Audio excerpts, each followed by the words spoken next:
I used to clean offices on a morning before I head to school. So you were maintenance cleaner? I'm a cleaner. I used to be an office cleaner. Wow. Yeah, on a morning. So I used to take the train, go down to the city. I used to go to. I actually work at the Bank of Kuwait. In was in the West End? In the West End. Yeah. Yeah, I used to get off at bank station and walk to the bank and then clean the, vacuum, clean the kitchen and stuff.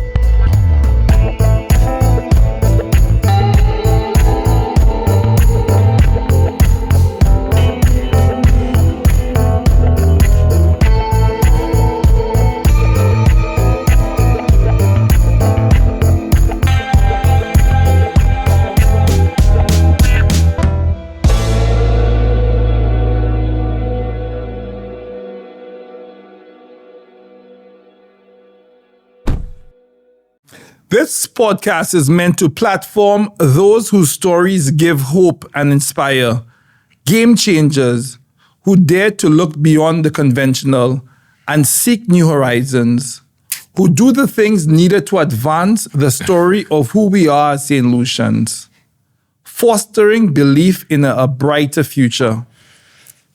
What does it take to build and keep building in a small island developing state? Ask today's guest. From his studies at the University of Sheffield and early years as a telecoms exec, he returned to Saint Lucia to construct not only one business, but an ecosystem. Innovative business solutions, now among the region's leading IT and cybersecurity firms, 6-car rental, Mercury engines, and numerous other ventures.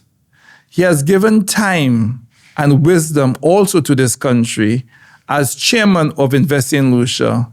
His work still continues today. His latest undertaking, through epic events and in conjunction with the Saint Lucia Tourism Authority, is the return of Mercury Fest, beaches, boats, and entertainment at Pigeon Island. Past stagings drew some 7,000 visitors and over 300 vessels, with direct economic impact in excess of 12 million EC dollars, numbers that this edition is expected to surpass. And with boats crossing from Martinique, our 5th largest market, it really drives trans-channel economic activity. Today, we are pleased to welcome yet another game changer, a shaper, described as a young Saint Lucian entrepreneur, quietly dominating tourism and telecoms. Why? Because as Peter Drucker famously put it, the best way to predict the future is to create it. And today's guest is doing precisely that at home. Today, I am pleased to welcome Mr. Pinkley Francis, CEO of Innovative Business Solutions and director of Mercury Fest. Welcome to the 1461 podcast. The 1461 podcast is brought to you by Bryson Company Limited in partnership with IBS, Harbour Club, Tropical Solar, and 1461 Enterprise, distributors of the world's best coffee. Today, we're very honored to have a very special guest, Pinkley Francis, businessman, producer of the upcoming Mercury Fest. Welcome to the 1461 podcast. Thank you very much, Stephen, for having me here. So it's really a pleasure to have you here. We've had the opportunity to interview many of the business persons in St. Lucia who are investing, who are making a difference in this country. And of course, my engagement with you, I know how hard you've been working to grow your businesses, create employment, and not only through business, but when you were as the chairman of the Invest Saint Lucia, you also made a contribution. So it's really a pleasure to have you here with us today. Certainly my pleasure to be here. So what I typically do is we don't like to start the story from the end or the middle. We want to start the story from the beginning. So we're going to go way, way back into time. Mr. Francis, before your time in the boardroom, before your time in business, you grew up in a small community. Tell our visitors about your upbringing, where you grew up, what life was like back then? Yeah, Stephen, that's an interesting one. As going way back. In the time machine. Yes. Time, yeah, But yes, I actually was born in Choiseul, a little community called Roblo. Very small community. I attended the school down there, with a small community-driven people. You brought up by the people in that community. My father was a farmer, and my mother was a housewife who literally took care of us. One of two, my sister and myself, grew up with my mother and father. My father spent 25 years before he met my mother in French Guiana. Oh. So most of my other siblings are actually in French Guiana, and I have a story to tell you about that as we progress, right, in recent times. And growing up was being raised by the community and the values, hard working, respect for your elders and that sort of stuff is what we were taught growing up. We appreciate everything we had. We never bother about what other people had and stuff, whatever they feed you, what you eat. And that's the upbringing. Did you spend time on the farm with your father? Or? I did. I had. What did you cultivate? My father had everything you could think of. So he was into livestock. He was into food crops, bananas, obviously at the time, and that's what I did. I helped on the farm, and that, up to now I'm fond of animals. So I did take care of a lot of the animals. I had my own. I'm growing up as a little boy. I reared rabbits. I had and he was into cattle. So I'm comfortable around those animals. Yeah. You speak about your upbringing on the farm. The one thing that I'm getting to see from some of the guests that we've had is that the hard work that they had to undertake when they were young, it went with them through their life. Do you think that farm work, and no one will ever tell you work on the farm is easy, the work on the farm, did that prepare you in terms of resilience, in terms of hard work, in terms of waking up early and doing what is required? You think that really helped shape you, or you think I don't think the specific job did that. I think the values that we at home. instill at home, whatever you're doing, is take it serious and be disciplined. And that's what it taught me, So whether, when I get up in the morning, I also had to do some chores around the house. And that was consistent. You had to do it right and do it every day. Is what you were taught. And then you do the farm and stuff. So yes, hard work in different aspects of what we were involved in during the day. But the important thing is the value of time.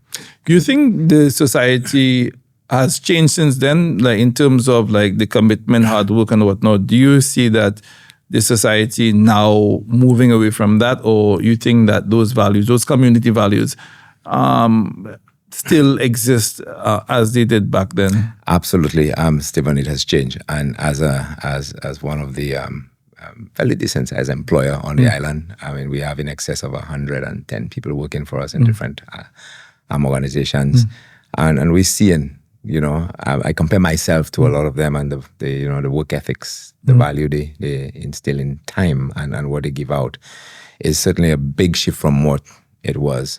And even growing up and looking at how young people are growing up in this area, if you have young kids, you would know nowadays we do not want people to discipline our children for us. It's our responsibility to discipline our child. Not even the teacher at the schools are allowed to do that. We want to get involved. And I couldn't come home and tell my parents that the teacher disciplined me. You get mollicks, or my neighbor, straightened me out for the misbehaving. It's funny you would say that. I had a conversation earlier today where a gentleman was saying to me the same thing. If he went home after getting disciplined at school and he told his mother, the mother would ask him, "What did you do?" And he would get mollicks. So the society has changed now. There's more, the parents are more defensive, go to the teacher and ask the teacher, "Why did you hit my child?" So, the society has changed, and I think maybe that is why some of the social challenges that we're seeing, there's no as much accountability in the community as there was before. I think so. I think that's what we lost, accountability and discipline. And I think nowadays we redefine what love is for a child. It's giving them things. Is giving them things, bribing them. And if I give you things, then it means I love you. Yeah. But if I discipline you and straighten you out, I don't love you, Mommy don't love me. because they beat me for doing something wrong, you know. And I think we're seeing a lot of that now in the society, that we're working hard to provide things, but what the love is, you know, there's something called tough love. Yeah. You know, you come home, you did something wrong, they cut your tail, you know, you understand the next time you shouldn't do it, You're not doing and it. you move on. Yeah, and they explain to you as well, you know, why. And you get to a point as you grow older, you understand when mommy or daddy discipline you, they discipline you to become For a better reason. person, you know. So you started off in Roblo, you were on the farm, you spent time with your family, you got those values inculcated in you from an early age. What next? You traveled abroad. You ended up going to school in the US, in the UK. Yeah, so I did. So I left Choiseul. So I attended the Choiseul Junior Secondary. And you know, I mean, there were some missteps. Obviously, nothing was smooth. So at that time, you know, you're down in the country. I'm not one of the lucky ones who made it to the St. Mary's College or any of those, you know, schools. So I went. Would you say that's a misstep, or that made you even stronger? Because it defined who I am. At the end of the day, you know. I went to entry at the time. I was like, Jesus, my brother. No, actually, I'll tell you what it is. I'll tell you what a misstep is. Right? I was then. So I ended up at the Choiseul Junior Secondary. Now, that's gone. Thanks God for that, right? Because junior secondary was up to Form 3. So if you make it, and if you do not make it past Form 3, you're on the street. Yeah. That's what happened. And then because you had to then write a common middle. And then if you do well enough, then you go to Suffrag Comprehensive and the Beaufort Comprehensive. But listen, I could tell you I was not, you know, at the Lafag Junior Secondary School, I was, you know, that was not your mind. No, I wanted to get out of that thing, you know, and do something else in my life, not going to school, you know, and I didn't make it, obviously, right? And that would have been the end of my schooling days, which in my mind, I welcome. Do you remember how you went home to tell your parents you didn't make it? Oh, very proud. You know, because I figured that's it. Conversation like? Well, my dad was kind of shocked and he didn't say anything. But we didn't live in a big house, you know, it was a modest family home. And my dad used to get up very early in the morning. So like 4 o'clock he would be, and he and his wife would be talking whilst I'm asleep. But obviously you just finished school. I would be one of those, probably wake up late as well. But that morning I was up very early. and I overheard he's planning my next move for me. What did he say? Know? And then he said, he thinks that's the end of it. It's not going to be the end of it. And I'm wondering, what's next? What is he going to do? And when I got up the next morning, he said, get dressed. You're coming with me. Right? So no break, no like... No, the next day, no reflect. He already said, oh, wait, you finish this thing. I'm going to... And I jumped in his... He had a pickup, you know, as a stout or... No, it was a Toyota Hilux. Hilux, yeah. Right? And we jumped in the vehicle and he came up and he drove me to Castries. Right? And he went to the 7th Day Academy, the Saint Lucia 7th Day Academy. And then he came there and presented his case and asked them to take me in there. And they took you in immediately? They did. And they took me in and I lived... You were there for another 2 or 3 years? No idea. I did 4 years there. 4 years? Yeah, because I went back to Form 3. I repeated Form 3, Form 4, Form 5. 3 years. I did 3 years there. You know, and that's... I repeated Form 3 there. That's one of the things which I feel like, you know, the educational system in Saint Lucia, in as much as there's progress, at least my experience, the way it's structured is they choose winners from very early. They go to 1 or 2 or 3 schools. Then there are those in the middle that, you know, they didn't do as well, but they go to those middle schools. And then if you, at that time, you're not prepared, and maybe you're a late bloomer, then you were fortunate, because if your father didn't have that foresight, yes, then the person that is sitting here before us today, you never know what will happen. I don't know. I honestly don't know. It would have been different for sure. Because if I look at my peers down in Choiseul at the time, you know, they were lost in the system. Absolutely, they got lost, and they had talent, but it was just. And I'm sure you also would say that some of the people who you knew to be brighter than you at the time, because of the household you were raised in, because of your father, because of your mother, you ended up doing far better than them. Well, I don't like to say that all the time, but yes. But it's life, and I think it's life, and I think there's something where we have to learn about it. But I'm happy that the system has changed slightly. That you don't have that sort of rigid breakdown. That if you go to this school, then you short of getting a job, or if you go to that school, you're going to be lost by the wayside. So, and that's how society at that time accepted you. In most of the, I guess the more how you put it, the high flying jobs. Yeah, sure. If you have the black and white or the blue and white, you're good. If you don't have that, you have a problem. Yeah, the CV might not even be considered. And that's the thing. So before we go further, I want to just take a quick. We want to start by asking you, how old were you when you went to the UK? Did you leave the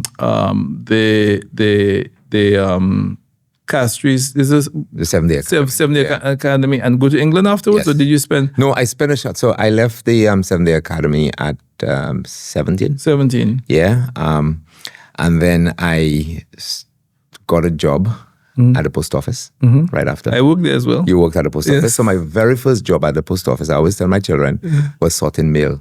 Same, maybe now, maybe I should take up golf more serious, because I was very, very precise in shooting in the various cube little boxes, right? Because you sort them out by you get a big bag, or something. Big pick up the bags. We used to go and pick them up at the front. Yes. Go to the back, and they're like little pigeonholes all at the back, and it goes in areas. So those are going to the US, and the US is further broken down in areas, the UK, the Caribbean and stuff. So I used to stand in front and just... You were efficient. Very efficient at it. And I got to say this. I don't like doing that. I'm bored. But I'll tell you something, Stephen. SDA changed me, because then I recognized, I needed to do better. And I used to go to town after school on a Friday. And, the St. Mary's College boys used to hang out by the post office, by the square, by the library. You go to into secondary sports, and you see they're the high flyers. And all say what you have to say. All the girls were the guys from the boys, exactly. The guys, exactly. So I was disadvantaged in that regard, So I felt, listen, I'm going to make it. So I took it serious then, and I came out there with a lot more values, and and I felt more important.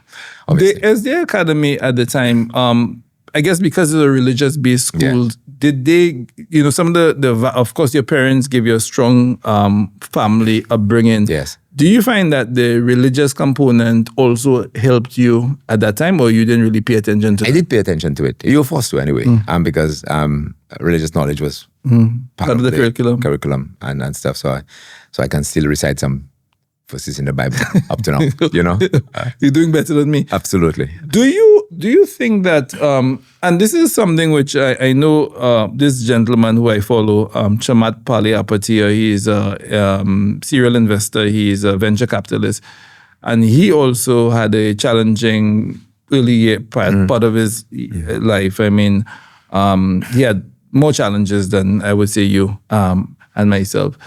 And he said that because of how those experiences made him feel, that it put like a stick in his spine that he would never allow his past or that situation to hold him back. And I think for me as well, like I always wanted those things which, you go through and you say, I never want to repeat that. Did you have that mindset as well? I did. I mean, I who we are today is an experience, a collective experience of your background, our past. It defines who we are today, who we become. But the good thing about it is these things, at least for me, 10, 15 years ago, you'd be like, or not 15, 20 years ago, you'd be like, you're not super proud of it. But now when you see that I have been able to, notwithstanding those things, I've worked hard, I've done what I needed to do. So I'm proud of that journey. I hope that's something that you sort of you speak to your children, and you could share that story. So like, those people who are watching, particularly young people who may think maybe I didn't do as well as I should have on this exam, don't give up hope. If you keep at it, you work hard, but it's not just saying that you don't want it, you have to work hard. So It's a question of commitment, a question of dedication, a question of getting up every day to do the maximum that you can do. And you never know. You could become a successful entrepreneur like Pinkley Francis. And it's believe in yourself, believe in your own vision, But there's more to it, than just trying to be successful in the eyes of. When you say both, are you talking about the hard work part of it? The hard work part of it, but it's knowing who you are from the core. It's very important as well, because you should be doing this for a reason. There must be a true purpose for you to do it. So you're saying that, I was going to take a break now, but I think that I want to dig deeper into that. Do you think that's beyond hard work, and you need to have a core belief, a core value, which goes beyond the work you're doing and goes beyond which appears in the public? Mm-hmm. So what's that? That's individual. So basically, things and that question was posed to me some time ago. And I think when you and I have our conversation, I think I brought it up with you and said, if I were to take everything that you have, everything that you've worked for, everything you've built for yourself and in the society, who are you? What's left? So you can, for you to be success, you have to be able to answer that question. You should be able to answer that, because success, a lot of the time we come down and we say the big man in town is the man with everything. Yeah. But then if we take everything away from that big man, who is he? What's left? But I think if you don't have that internal core, if you are stripped of all of that, you can never make it back. You can, if you don't have the core. I mean, no, that's what you I'm have saying. The core is what's keeping it together. The core is what keeps it together. Exactly. So that's why you need to understand what's, the true essence of this person, who this person is, really.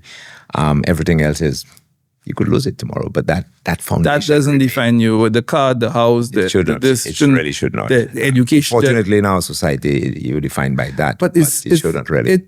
It depends on, I agree with you. It's also upbringing, because if you ever go through a transition in your life, or you have a big job and then you don't have it anymore, or you have a big business and COVID hits and the business, unless you have that core, forget about it, Absolutely. Well, with that piece of inspiration, we're going to take a quick break and come back and speak with Pinkley a little bit more about his journey in England and coming back to Saint Lucia. See you after the break. Coming up after the break, more with our guest. I'm Precious Octave, a subcontractor of Bryce & Company. I've been working in the roofing business 22 years. Working with Bryce over 8 years, installing the standing seam, the U-panel, the Spanish tile, and the corrugated. Because of the company efficiency, we make my job easier. On this project, we have installed 8 roofs and more to come. The aluminum standing seam from Bryce, this is one of the best roofs you can go with. With my experience working with Bryce material, I can highly recommend them to my clients.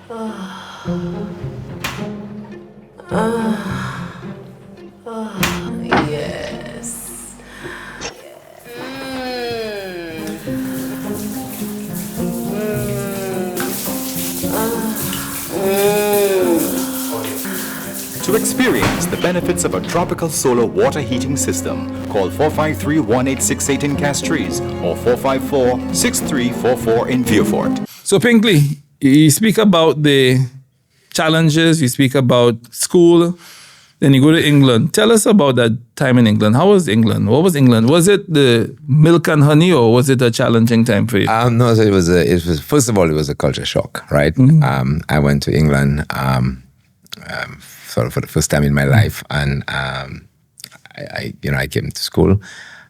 Weather was not what I expected. The food was not what I expected. They're very diplomatic. The food was not what I expected. But I knew what I was up against, and I came to get it done. So I lived there. My dad helped me obviously with tuition and stuff, and I worked as well. Mm-hmm. I did anything I get to help with transportation and my food and extra little money to spend.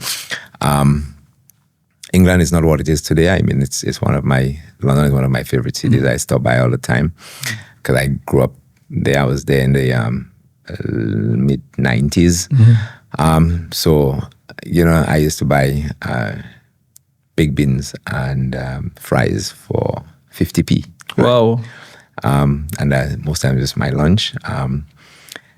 I met some wonderful Saint Lucians who lived and worked in England, and they were family connection, and they helped, me along the journey. And I used to clean offices on a morning before I head to school. So you were maintenance cleaner? I'm a cleaner. I used to be an office cleaner. Wow. Yeah, on a morning. So I used to take the train, go down to the city. I used to I actually work at the Bank of Kuwait. Wow. Was in the West End? In the West End. Yeah. Yeah, I used to get off at Bank Station and walk to the bank and then clean the, vacuum, clean the kitchen and stuff. And the lady who was doing it kind of, I was young and stuff. She should be a little more lenient on me. She just give me the little stuff to do, not the hard stuff.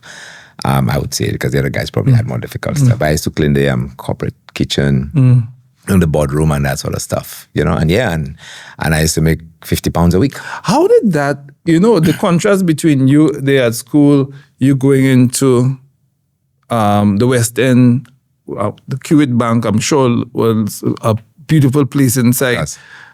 Mentally, that's like three different worlds. You have the world of sports, the world of baked beans and fry and chips, and then you have how did that combination of different realities play with your own?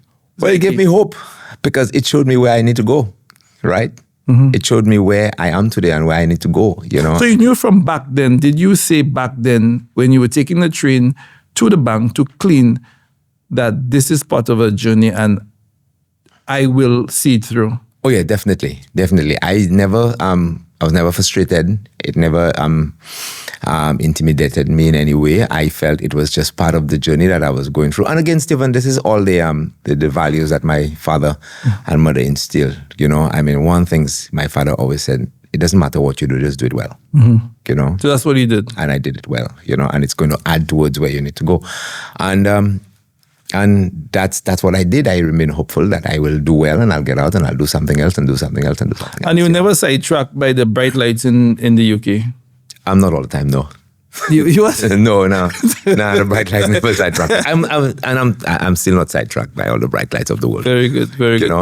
So after that period, after you finished at university, I came back to Saint Lucia and you started. I went and I got a job when I came back to Saint Lucia, I went to Inland Revenue. Okay. Right? And I spent about 8 months at Inland Revenue. And I got, and Cable Wireless had an opening. And you went there? And I went there. They were implementing a new customer information system and they were looking for. So that's how you got into IT? Or no, I came back with IT. With IT. So I did IT in the UK. Okay. I came and I went to Cable Wireless, yeah. And you spent how many years there? 15 years. 15.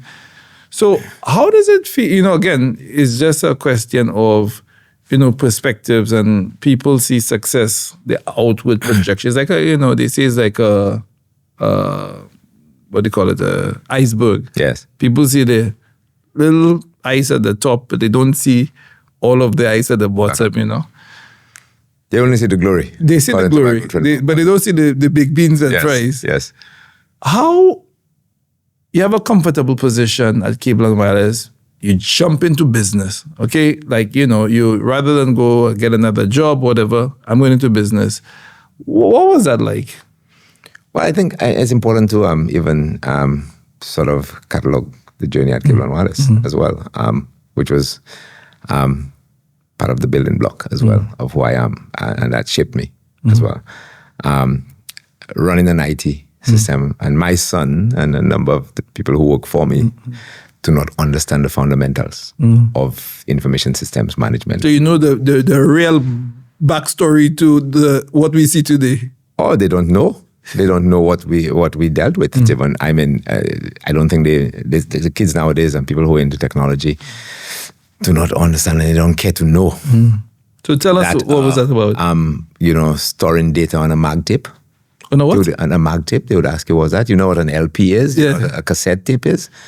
right? A cassette tape. Yeah. I knew the floppy drive. That's when I came in you before that, right? So before that, I was storing data on a mag tape. It was an 8-inch mag tape, right? Like a reel. So you remember in the old movies, they have the reel running. So it looked like hard. What tape. It's like a yes. That's what we stored data on, right? And I used to go on a tape reader. I run my stint in technology then was on a mainframe. No, that's the two reels. Well, that was storing the data and backing up the data, right? But the operating system was a massive thing, twice the size of the fridge you have at your home. That was the operating. And I'm sure that had less storage than what you have on your phone. Yeah. When we have to change a hard drive, 4 of us have to raise the drive to put it in the machine with 512K. Jesus. Kilobytes on it, and then when we eventually get upgraded and we were getting 1 meg on a drive, that was like, the greatest thing. Nowadays I keep losing my SD card because it's holding terabytes of data. I can't even find it. And I keep telling my son that all the time. He's into technology as well. And I say, you don't even know that. And I had to instruct the computer to do everything I wanted it to do. Every single thing. If I wanted to print a line, I had to instruct it what to do, how to do it. I had to write a code. You had to write code, so you had to on the mainframe, So you had to know DOS or whatever. Not DOS. We never used DOS then. So what do you use at the time? I was using a system called VAX VMS from a company called Digital Disappeared, obviously. They're no longer around, and we were running the DECVAX operating system. Changed eventually to Open VMS and that sort of stuff. But it was just all. So it was comparable to Linux, right? People who in those area would know.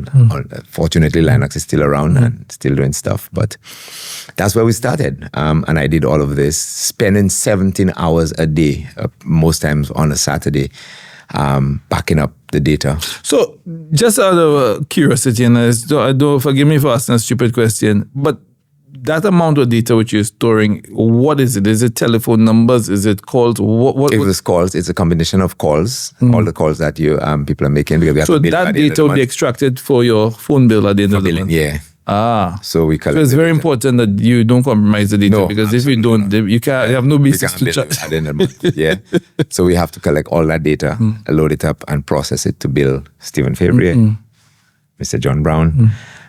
Process that and prepare all the reporting and that sort of stuff. So that's what I did. I managed that. And you came in at the entry-level position, assuming because you were at university in the UK, you didn't come in at a junior level? I didn't come in at a very junior level. I came in middle, but I basically came in with a talent, a skill. I could have write programs and stuff. So can you still write code? I can, yes. But you no longer do that, though. I don't. No. Yeah. But I can. Yeah. But I play around. I mean, I sit.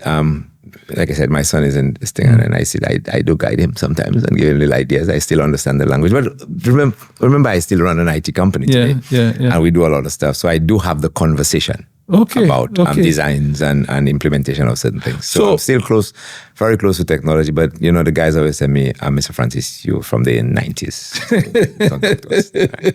That's fine. There's something called, what's the name of that law?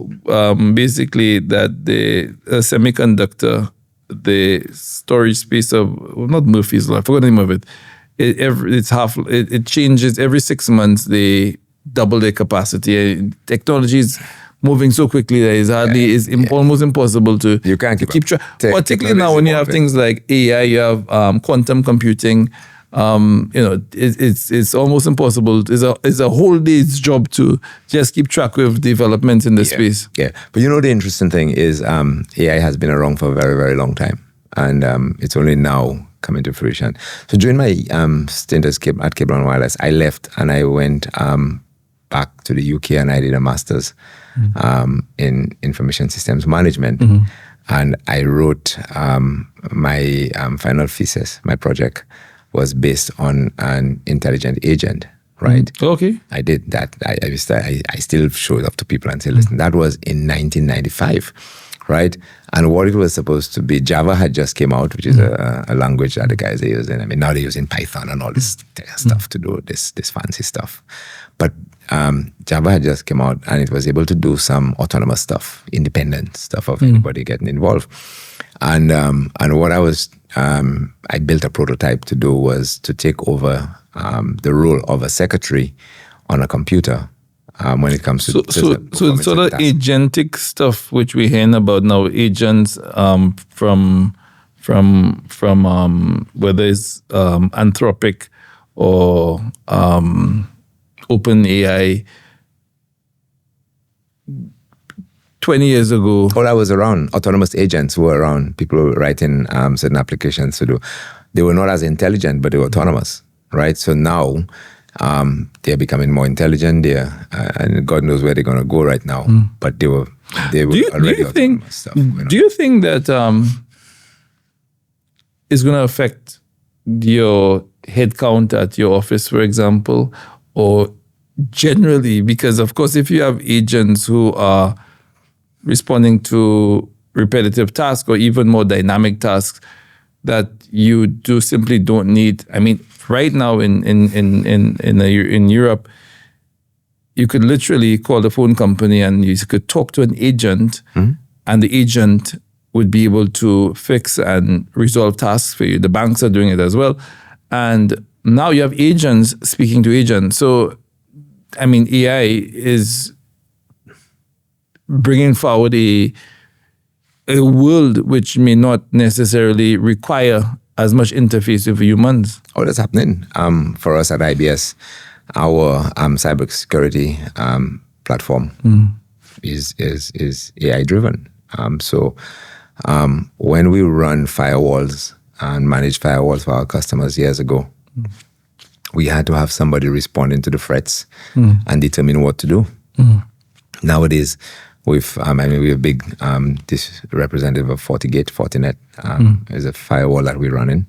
The cybersecurity suite that we have is all intelligently run by AI agents. So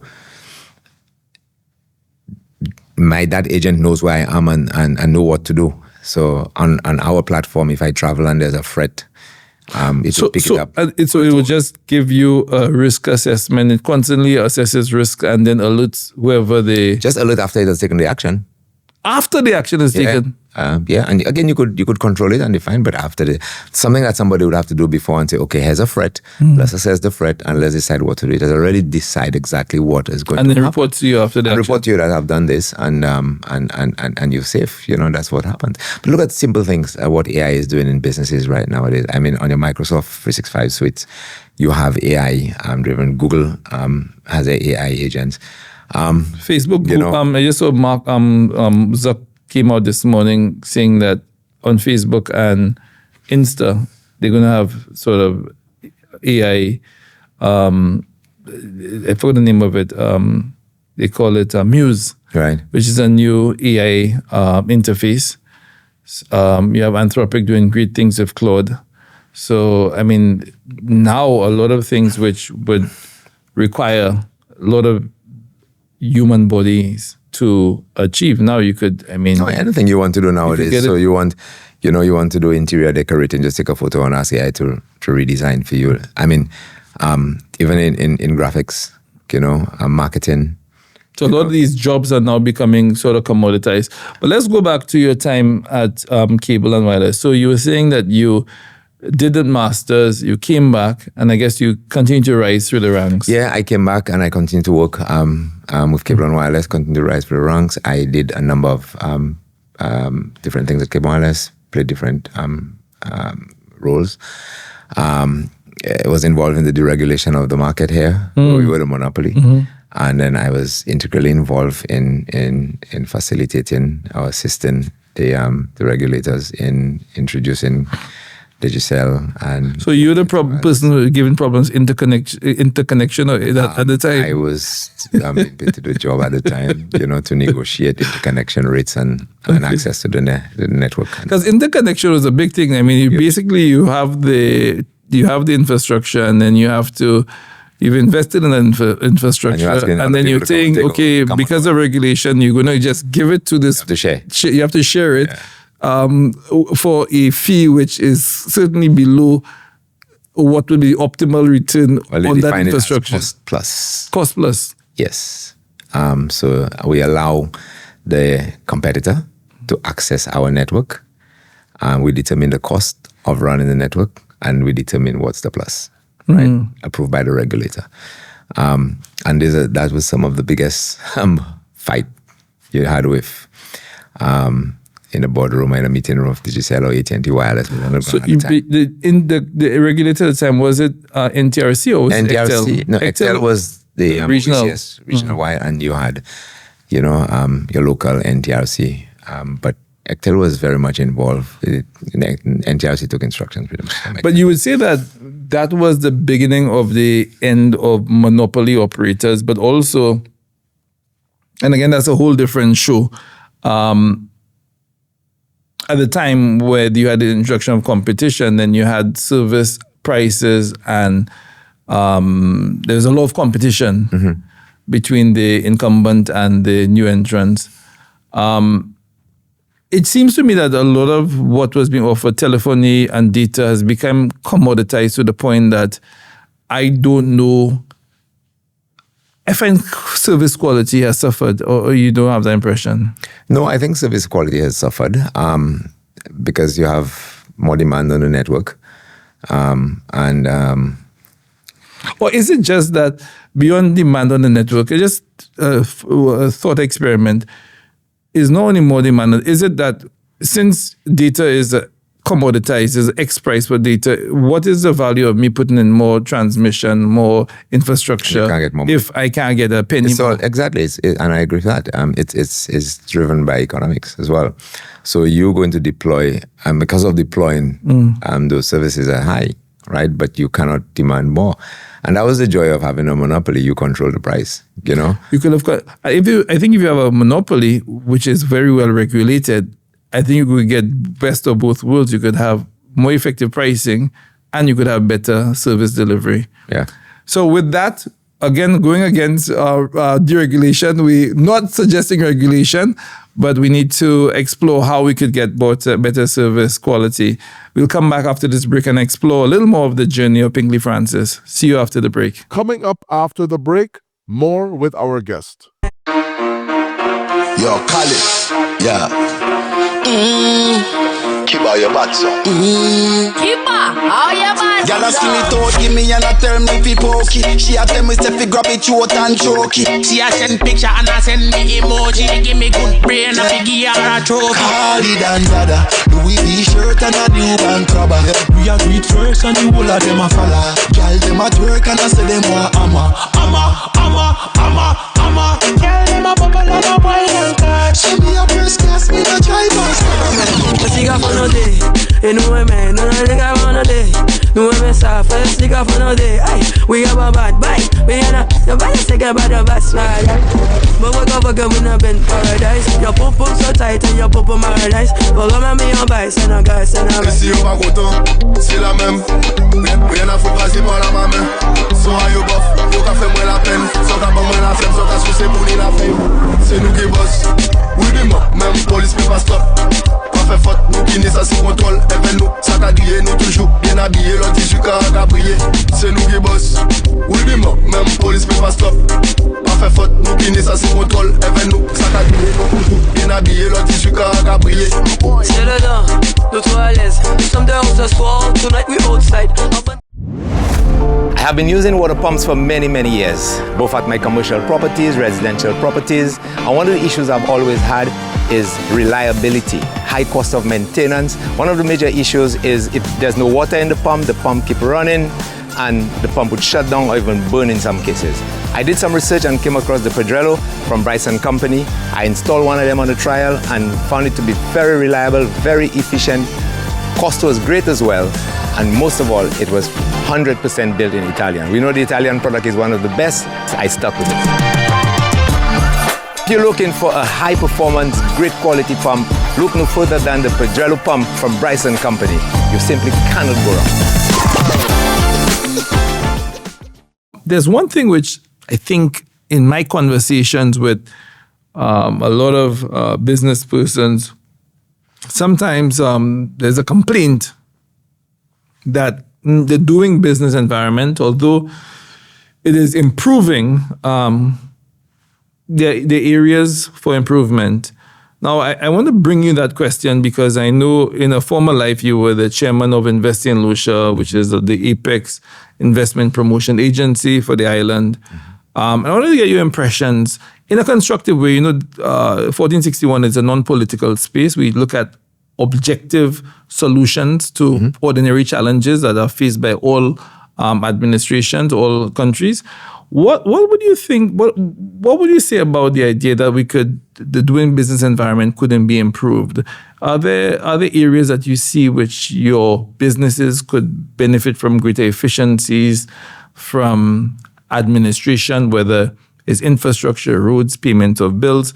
Do you think we could do better in terms of creating a climate which is more conducive to business development? I think so. We must understand though, even the world is continually evolving.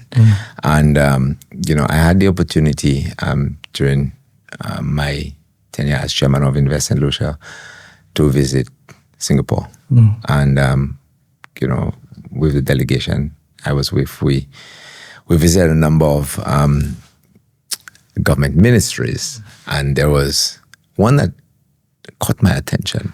It was called the Ministry of Urban Redevelopment. And they had a number of sort of development agendas under their remit. And I took interest in this. And what it showed me is that they believe that nothing should be static, in a country. So if they feel like relocating the port today because it no longer serve its purpose at that location, they'll remove it, right? And place it somewhere else. They're searching for efficiency. And growth all the time because the world is changing, and then you have to remain competitive, you have to be efficient. And I think that is where we need to basically place our attention to make our process of growing the business environment, make it more efficient, make it more growth-oriented, and prepare the populace for that growth. Do you think that we've done sufficient in terms of, we were speaking earlier on about digitization and digitization and information technology, communication technology. Do you think that in terms of e-government, e-governance, it's something which has more promise? I ask that question because I know we have made progress. So let's be very clear. Over the last 20 years, I think anyone could I paid my license online yes. from a car of course. 2 days ago. So we have made some progress. But do you think that there could be more done in terms of government service delivery through online channels to make things more efficient, or you think that we're tracking in a good direction as it is? We are tracking in a good direction, but not fast enough. Because there's no need to reinvent the wheel. There are a number of jurisdictions where they're fully digital. And I'm not saying that we should really be fully digital in a very quick, fast pace of period. And we have to prepare our people for it, right? But definitely we are tracking in the right direction, starting with government. There's a number of government services that is right for being in the digital space. Driver's license, filing your taxes, looking up data on yourself, even paying your traffic tickets and that sort of stuff. These are all services that can be provided very quickly and improve government collection systems. A few years ago, paying with a credit card to government was not legal tender. Now we can do it. Now we can do it. And with that, it is what the platform you need to provide those services.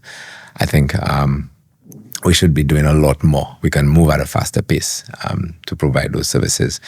And it's a huge opportunity. I think it's a big opportunity for government to start investing in that. But we have to prepare our people because I think even some of the banks are complaining about the debit card, I would say credit card, penetration on the island. So they encourage more people. We're not sufficiently, we're underbanked. Yeah, to use the debit card so that you would reduce the pressure at the banks when people are walking in there in person. Do a lot more online and use the machines so you become more efficient. So I think we have to do a lot more to make even, processing transactions here in Saint Lucia.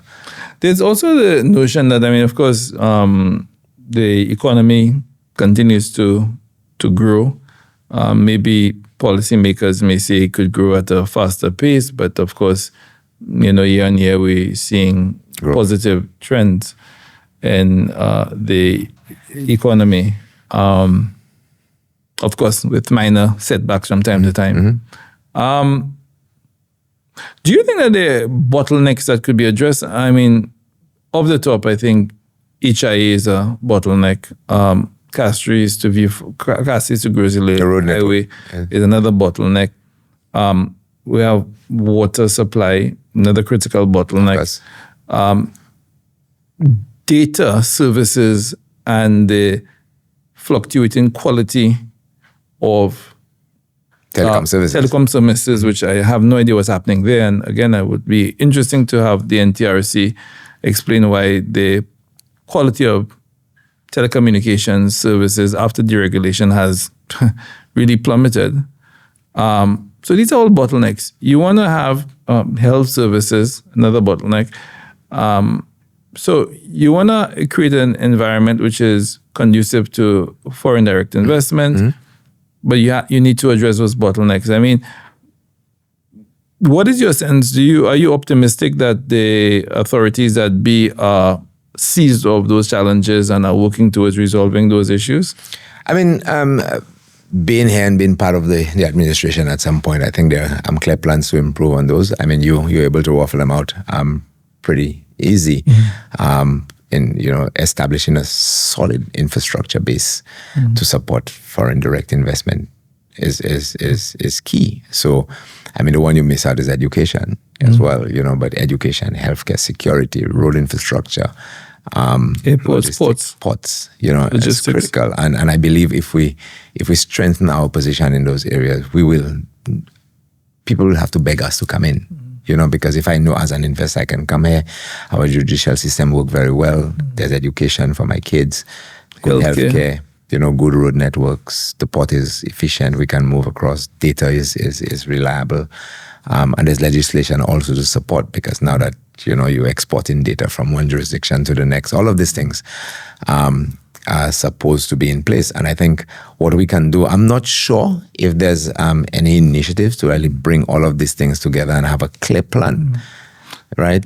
What my thing is? One. I would wish that there could be national consensus on some of those issues so that there's continuity year after year, election after election, that we know, okay, we could fight about X and Z, but A, B, C, D, E, F, G, these are fundamental. That is where we're going. Stephen, I'll say something that may or may not be controversial, but one thing I've said when I was chairman of Invest Saint Lucia and I had a sort of access to the powers that be at the highest level, was my view is anything that is of national importance, in particular infrastructure, should be legislated, right? So if we are building a hospital and that's the plan, I'll take it to Parliament. This is the hospital of the people. You can change the government, but that hospital is going to continue. You cannot change it. It must happen. The airport, same thing. Schools in a community, a university, no government can come in there. That's why I'm saying there must be a national consensus. I think it's the same thing. The same thing you're saying. And I think we will see more progress in that regard. Because, I mean, if the government changes tomorrow and then we not like the plans at the airport. Then we start again from scratch. Then we start from scratch. And then 15 years later, no airport. Unless there's manifest and evident impropriety in terms of how the award was given, or there's something with fundamental I say, design. you have to hold people accountable. And a lot of the things you set up institutions to manage these things. I think there should be an office of the contractor general that is independently run to look at those things. So you control, But the challenge though with that is electoral finance reform makes that very complicated, because he who pays the piper calls the tune. Yeah. And unless you have electoral finance reform, then... But that's important. There's no way that an accountant general... Contractor general could solve the problem. Well, it's going to solve one problem and create another, I believe, but the one it's going to solve, I think, in my view, is sort of more important. What we have to look at is the electoral reform process, or let's have a conversation in that regard, because it's very important for us to look at campaign financing. And I think where you go in with this is how do you finance political parties? And I think it is our responsibility as the citizens of this country to ensure that political parties are financed properly, because it's a necessary evil. Yeah. Right? And unless we fix that problem, all the improprieties, or if you want to put it that way, the irregularities would continue to happen. And it creates a certain level of it challenges institutions, because institutions which are there to provide oversight cannot provide effective oversight because of the cycle. So I think that is something which would have to be looked at by the powers that be. I'm not speaking about the incumbent, I'm speaking about generally. Generally, yeah. To ensure that the Saint Lucia, the people of Saint Lucia save money, the people of Saint Lucia are able to get value, which I think is something which all governments try to pursue that value proposition, but we could do a little better job. And final question, just on the policy side, is: do you believe that the Citizenship by Investment program is one which is sustainable over the longer term and could be one of the fundamental pillars for the economic development of Saint Lucia? I think we've missed that boat. Why? Yeah. Because, you can see now the pressure coming from all angles.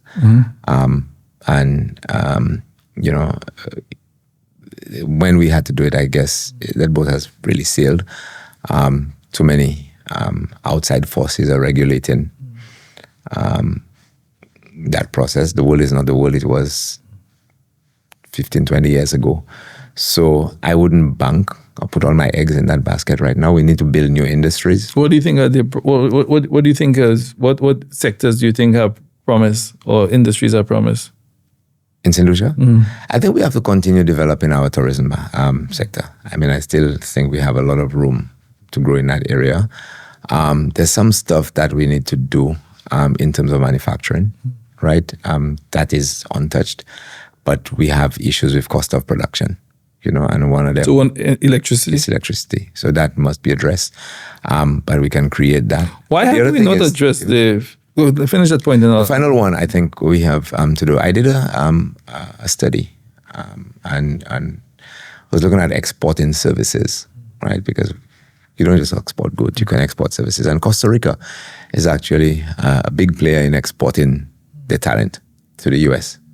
Mexico as well, right? Even India is a big player. So as small as we are, there's a lot of talented people on there, but we have to invest in their education. So I can be an IT professional, any other professional residing in Saint Lucia and export that service. Well, funny enough, my former boss, Dr. Ngozi, would say this is one of her favorite data points that she would point out, particularly developing countries, that digitally delivered services is the fastest sector, export sector in the global economy. I know up to 2 years ago, it was growing at 8% year on year. So it's not only exporting the person, but you could sit in your home in Soufrière or in Choiseul and provide a digital service, whether it's in the information technology sector or the digital product. Simply data entry. And that kind of stuff. And position ourselves as that and create some sort of incentive to attract people. And the barriers to that export is almost zero because you don't have any border to cross. You don't have any barriers to face. All exists in the digital world. It's all exists in the digital world. The internet has flattened the globe. Digitally delivered services. North to south, east to west. So these are things which I believe have great promise. And the areas which are worthy of pursuit. And I think, young people in particular who have been adapted to technology very well I think there is a great opportunity for them. You see the call centers are doing well. You could see high value contact centers emerging. Absolutely. So the opportunity is there. Talking about the even call medical, centers. even the medical imaging and whatnot. In India, there's a huge industry where you could, people get their X-rays and their medical images, and the doctors they interpret those images. Telemedicine. Yeah. So there's a whole ecosystem that could be generated. But again, you make a good point.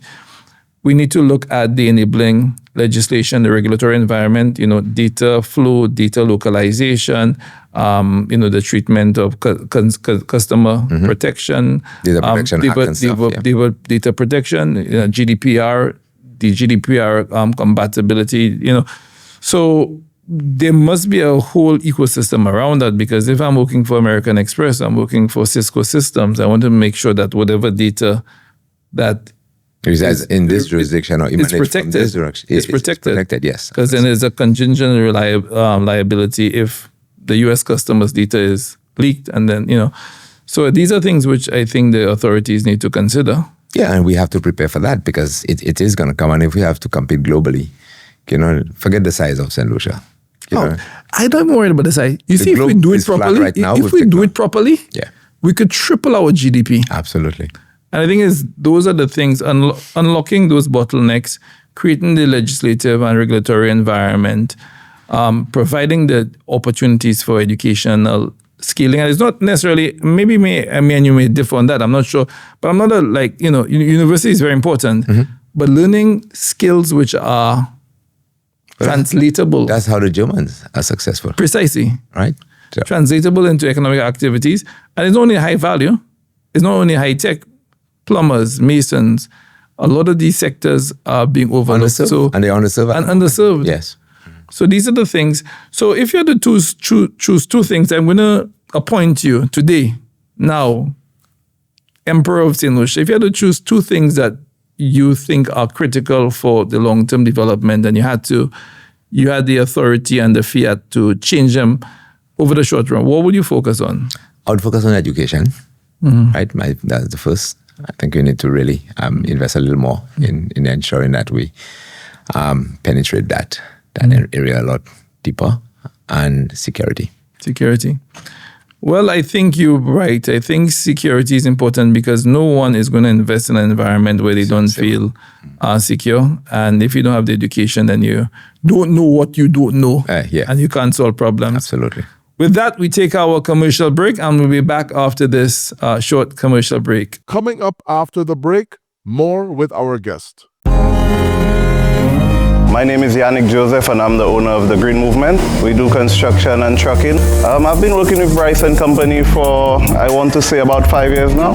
It's an easy company to work with. They're very responsive. They really work with you as a contractor. They give you decent pricing. Working with Bryce & Company, you find you get a good quality product. This property behind me, we just finished, and I'd like to say from start to finish, Bryce has been here with us from the steel for the foundation, the columns, the beam. The decking took us 2 weeks because of the Easy Deck. We have the guttering from Bryce, we have the roof, fence, the whole house is Bryce, start to finish.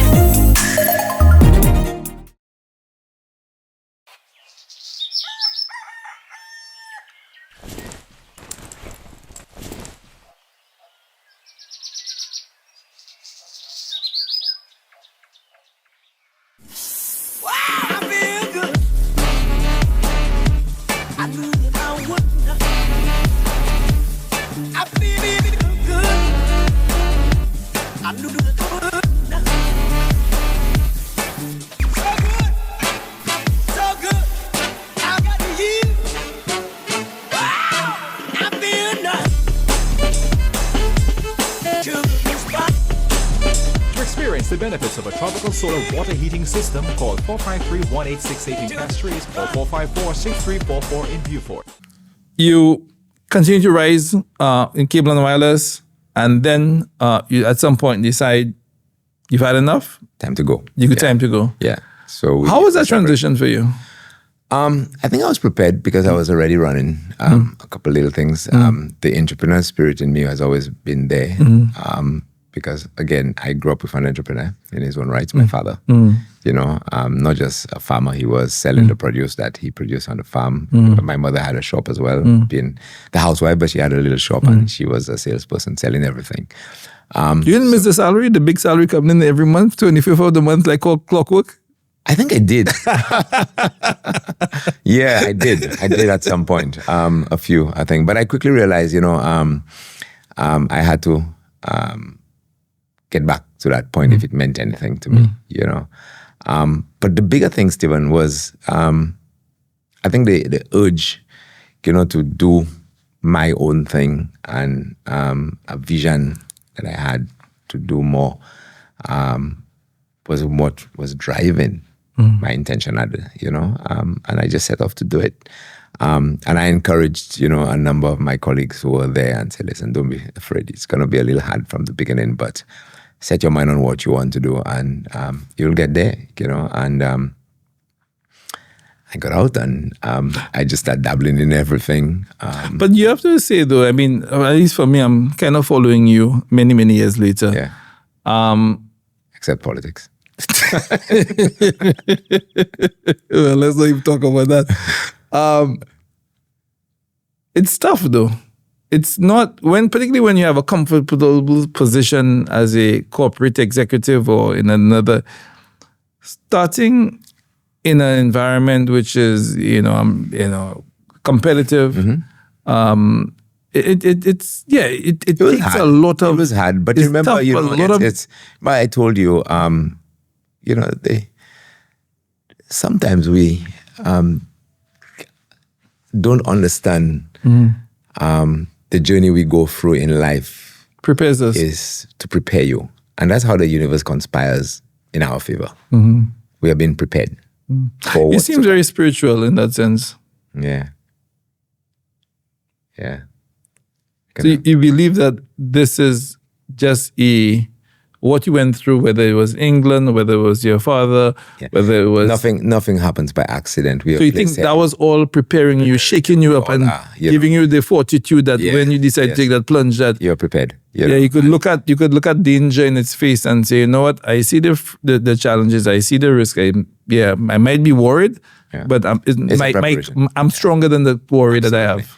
And that is why it's important to understand from the core who you are, and and what your true purpose is there, And when you understand that, then everything that you've been going through is a preparation. Because nothing happens by accident. I always like this this quote by Steve Jobs. At least Walter Isaacson, his biographer, put it this way. He said it looks like counting the dots backwards. And if you count the dots backwards, and I think Walter's book was really great because a lot of things that Steve did, which was when he was in the wilderness, he was auditing courses for calligraphy and just stuff like, who cares about calligraphy? But again, when he got into Mac, the typeface, which was the fonts and whatnot, were the best. Because he sat in a course which he never got credits for. Yeah. Which he was looking at. He didn't know why he was doing it. I didn't know why he was doing it. So it's like, you're looking backwards at your journey and you're like, so that is why I was able to connect the dots. And that's true. It happened to me. I was able to connect the dots. Why I did certain things, went through certain things in preparation, for where you are today.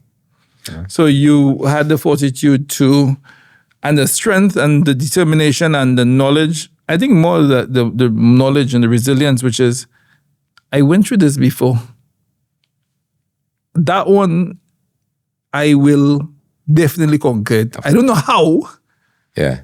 But what I've been through before, that one in front of me, I have it. So that was your mindset at the time. It's always been, and up to now, it is. Because, like for instance, we'll get into it, but I have this event coming up on the weekend. Before we get to that, because that's the last piece of it. No, I like that story. Right. Because I want our listeners to know, because there are people right now looking at all of the challenges they face and they're like, boy, how am I going to make it tomorrow? It's the end of the world. I just want the audience to know that somebody who sees you, of course, they know that you've been successful, that the journey wasn't linear. It wasn't like you just wake up one morning, you open your door, and boom, everything is shining. No, Stephen, when you walk in through fire, you have to keep going. You have to. Because you stop in the fire, you're going to get burnt. So you just keep on going. Yeah, keep on going, through the fire. So it's okay. So let's end that piece. So you went up to, then you started IBS. Yeah, and so when we part ways, I started IBS, with an ex-wireless colleague of mine as well, who was very passionate about the technology. And we started just the two of us. And how many people you have now? 85 in Saint Lucia. Wow. And we operate in the region. So we have operations in Grenada. That's growing nicely. Antigua. We support major institutions across the region, in all the islands. A number of hotels and banks. We are their first line of support in the region. Yeah, so infrastructure, you're looking at infrastructure, you're looking at software, you're looking at cybersecurity. Yeah, major business transformation task. So you do ERP? Yes, that side of the business. We do a lot of infrastructure. Our strong point is more infrastructure. So we do a lot of that, and we have a number of partners that we represent in the region. So the messaging partners, telephony partners, routing partners, Cisco, wireless, Wi-Fi, and that sort of stuff. Cameras. So IBS, then you have Mercury Engines, which is, of course, the main partner for Mercury first. Okay. Tell me, how did you get into engines? So when I worked for Cable and Wireless, like you said, you had a few dollars to spend. I bought a boat. Okay. Right? I bought a little boat, a little thing. Boston Whaler? It was a little Boston Whaler I bought from a good friend of mine called Stephen Moplaise. He had a few of those. And it had Yamaha engines on it. But I had, how many cc was it? It was 200. 200? Yeah. Okay, it's a big boat. Yeah, and it was, an aged engine. But the difficulty I had was we couldn't really find people to repair it. It was always a struggle to repair it. And that was the dominating brand in the market. There was no other brand really. Mercury at the time you heard was a freshwater engine. But nobody had taken the time to research and see what Mercury has done. So with that boat, I decided I'm going to change that engine because I can't find anybody to repair it. So I'll try and buy a brand new engine. And so I went online and I researched and I found that Mercury was in the market. You were the first to bring Mercury to Saint Lucia? No, there was a gentleman who passed away a few years ago. He had it, but it failed because it was perceived to be a freshwater engine. So he had it because I actually visited his workshop. Before he passed, he called me and said, "You need to see this." And it was a little workshop in Lance Road. But he had a couple engines in there, and they took him to court a few times, so he just back off, right? But he showed me the whole workshop with the old engines and stuff. So he was the first. Can't remember his name now, but he name would it eluded me at the time. But he was the first who brought it in, and then I brought it in.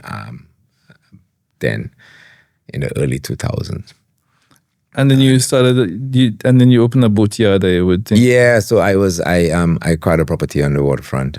Again, very, this whole thing was very embryonic in its infancy. There was no major excitement. It was more fishermen using engines and a very small population in the pleasure area. And day boat charter was still very low, but it was dominated by the competing brand. Right? They didn't know of that other brand. And I came in. And I tried to disrupt the market, end up in court a few times. Because it's good when your competition takes you to court. Well, it was not a competition that took me to court. The customers took me to court because it was not fit for purpose. It was a freshwater engine? Well, yeah, I took my chances and stuff. But it's not a freshwater? No, that's not the case, no. Okay. Basically what it is Mercury came out at the time with new technology. So the competing brand had a very simple, and the guys were accustomed to that. Up to now, the technology is the same behind, or lack thereof. It's still the same thing on the competing engine. And the fishermen just know how to repair it. But then when you came in with electronic control engines, fuel-injected engine, it's a lot more efficient. But it's more complicated. You can't fix it, right? So when a guy breaks down at sea, you can't open the he can't do nothing, right? So he's adrift, right? But with a competing engine. Well, the competing engine at the time is a 3-cylinder carburetor engine. All they do, a cylinder gone, so I'll just come in on 2 cylinders then. And it worked. And he got home, but not with the technology that he had. So these engines run without a simple thing like a battery. I mean, I had a guy who his engine shut down off the coast of Martinique, right? They picked him up off the coast of Trinidad somewhere because his battery had a problem. Wow. And he didn't know that, right?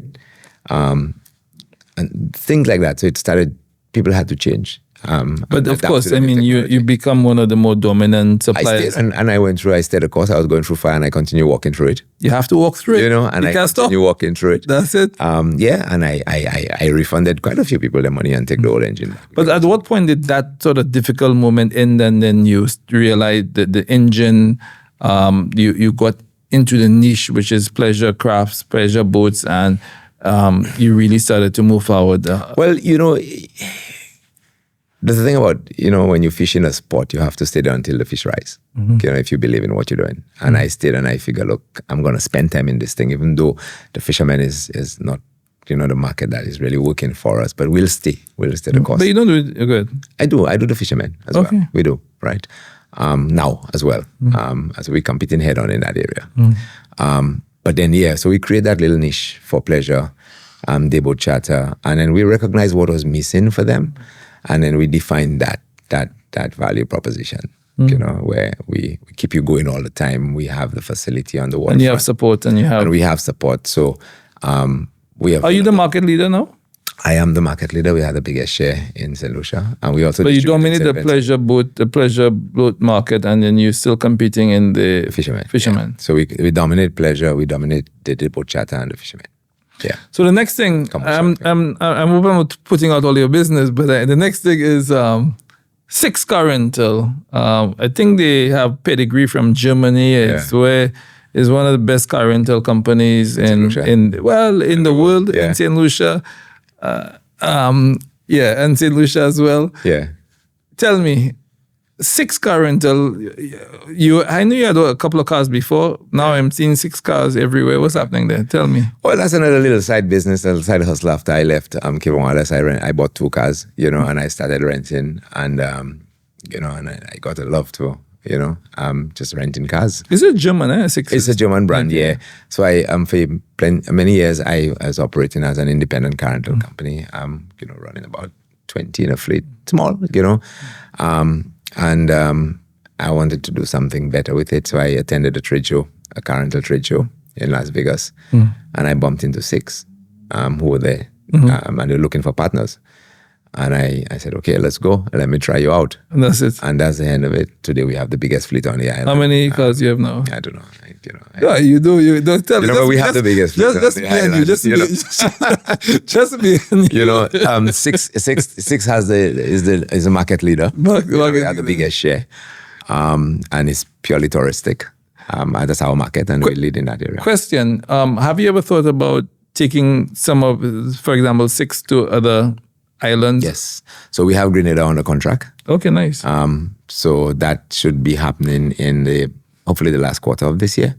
But we've had that under contract right now to establish down in Grenada and probably Antigua next. Very good. Very good. Yeah. Very good. So Mercury 6 IBS. Now we go back to the big kahuna, which is one of the reasons why we're here today. But before we go into Mercury Fest, we're going to take a quick commercial break, and afterwards we'll tell you all of the details about upcoming Mercury Fest this weekend. The 1461 podcast is brought to you by Bryson Company Limited in partnership with IBS, Harbour Club, Tropical Solar, and 1461 Enterprise, distributors of the world's best coffee.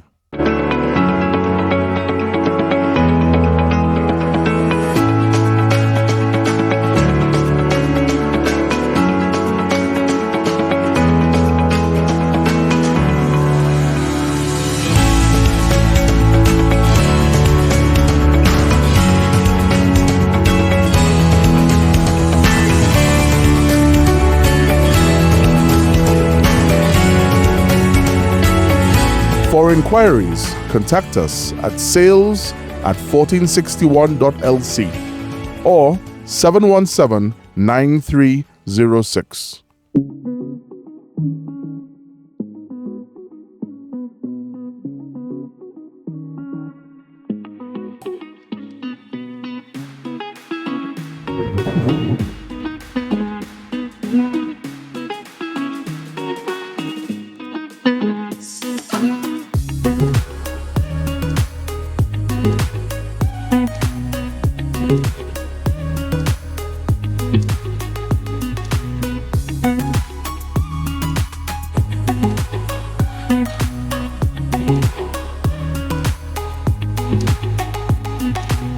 One of the reasons I've been asking you to appear for some time, you've declined my invitation until today. But I suspect it has to do with this event which is taking place, which somehow you are the director of Mercury Fest. Tell us about Mercury Fest. But before we go into this year's installment, how did it start? What is the interest? Tell us a little bit about the festival. Okay. So the idea behind Mercury and bringing boaters together started by one of our distributors in Guadeloupe many years ago, which I had the privilege of attending. And it was basically a way of saying thank you to, Mercury customers, loyal customers, and share experiences. Everybody hang out by the beach.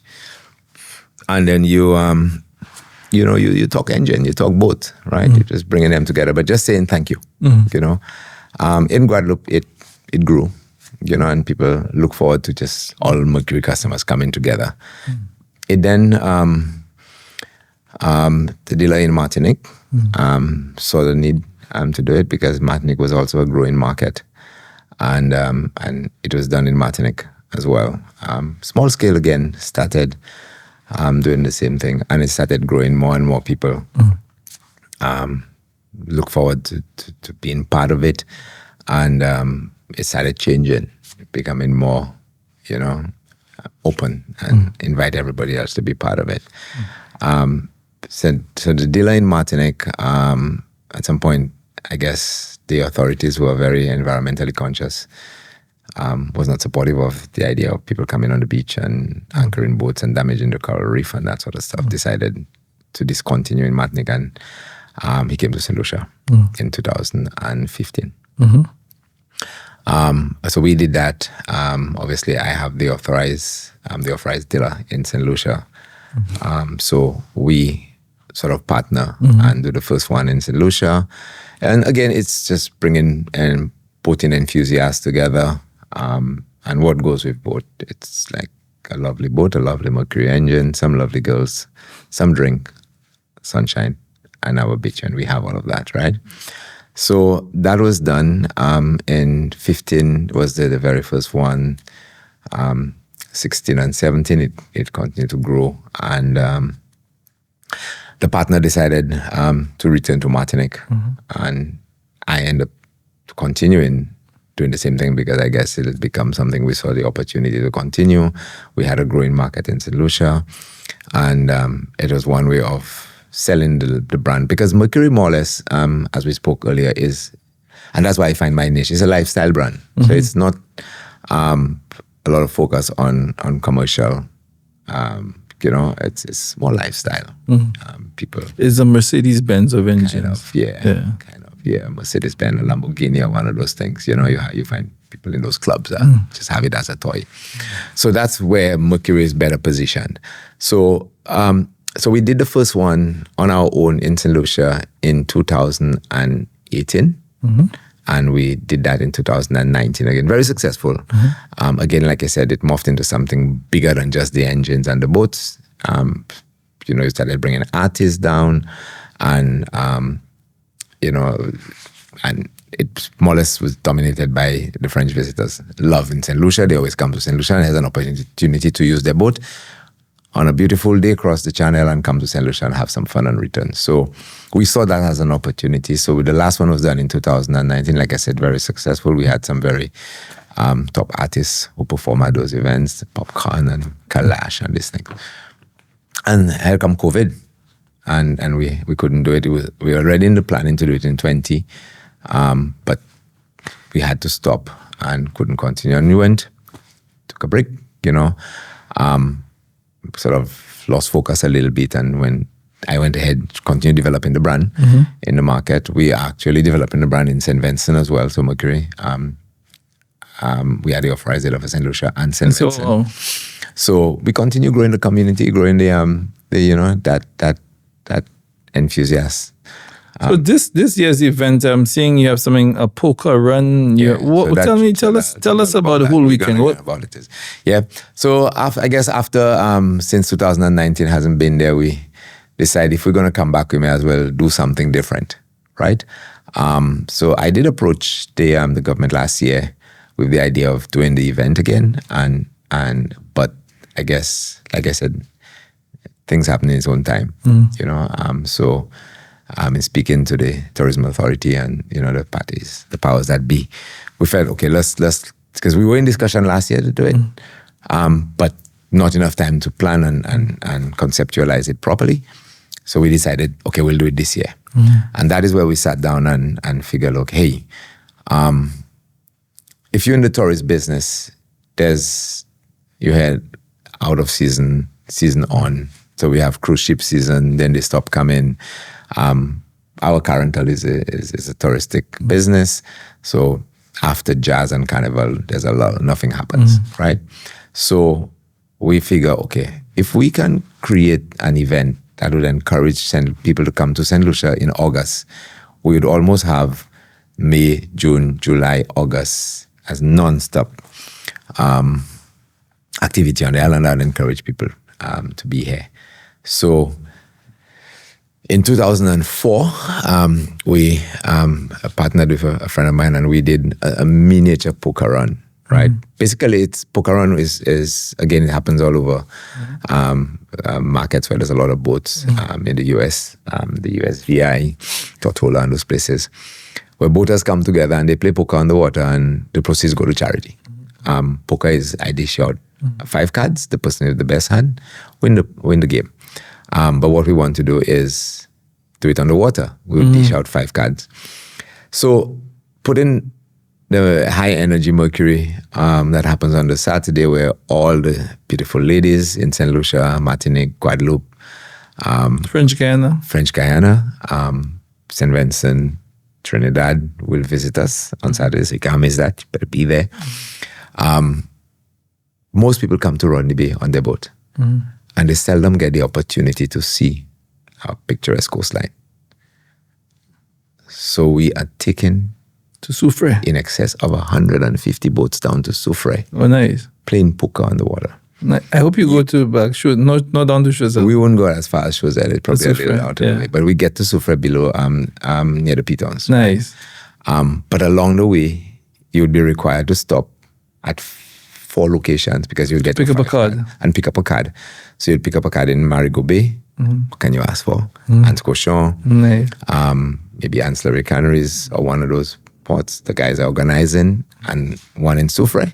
Hang out in Soufrière for a while, go see walk around the restaurants in Soufrière, go to the hotel if you want to for a couple hours, and head back to Rodney Bay, where you would anchor your boat back at the Mercury Festival, Pigeon Island, and you would present your card. And if you have the best hand, you win. You win €5,000. Oh, nice! Among other prices, a number of other prices that we. And it goes to what charity? Have you identified a charity or a charity of the person's choosing? I think it's a combination of both, but we have not done that. But that'll be determined then. So the proceeds would part of the proceeds would go to the charity to support it. So that's what I did. So that's what I like to hear. Having fun, but there's a corporate social responsibility. There's a charity component to it. So that's a good vibe. So that's what we do. Also, if you realize this year it's called the Saint Lucia Mercury Fest weekend, right? So we have now partnered with the Saint Lucia Tourism Authority and the events company of Saint Lucia to put on this event. It's going to be a movie. We have been promoting this event in the French islands. We went as far What's the response so far? Fantastic. I mean, it is. The enthusiasm is high. People are coming. The hotels are all booked. I normally go to the hotels and ask for support because we bring in the artists and them in, and they book so early they can't even help me. Wow. So all the hotels in the north are fully booked. The Airbnbs are booked. Grosile, which is the first port of call for the event. Friday night is people are getting ready. Huge numbers are expected on the weekend. Get to the beach on Saturday. We're expecting huge numbers there as well. We have some real great artists and DJs from French Guiana, Guadeloupe, Martinique, Saint Lucia, Barbados, Trinidad. You know, if anybody's interested, how do they get the tickets? They get the tickets online. We have 2 online platforms. So we have Zouk, which is focusing more on the French market. And we have 4 Circles, which is more home stuff. Where they can get the tickets. We also have physical ticket locations at the Cell, all their locations. And our location 6 currently at the Rodney Bay Marina. So it sounds to me like it's a win-win-win-win. You have our French visitors, neighbors joining us. You have boats, you have entertainment, and you have a lot of economic activity. Massive. You have in the month of August, have all of the hotels full in the north. I mean, that's a very unusual, let's say, because it's usually a slow period. Yeah. What numbers are you projecting? This year we're looking at in excess of 8,000. Wow. People should be. So that'll be the biggest ever. Yeah. It's a combination of Saint Lucians participating, huge interest in our people, and the French islands. St. Vincent is coming up. We get people from the Dominica. I mean, I just met a gentleman in the lobby downstairs, and they've friends coming in from the US. It's a very unique event that we have in St. Lucia, and the fact that we structured it over a weekend with all this poker run included. It's a day on the water, and to show what Saint Lucia has to offer, the best Saint Lucia has to offer. So you said that the tourism authority has come in to provide support, and I know Saint Lucia now everybody wants to know what's the ROI.